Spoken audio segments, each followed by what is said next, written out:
Gle, zlatno svjetlo izlazi, problijedi tmino i iščezni, što bludnjom si nas besputno, već dugo vukla u propast.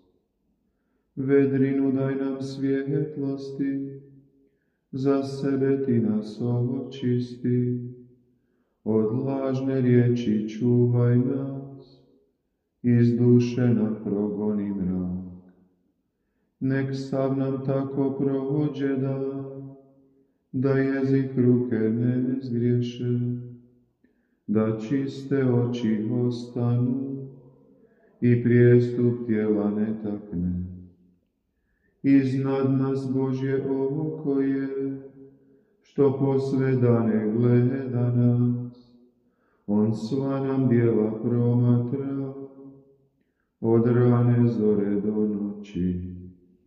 Sva slava Otcu vječnomu i jedinomu Sinu, sa Tješiteljem presveti i sad i vječnost čitavu.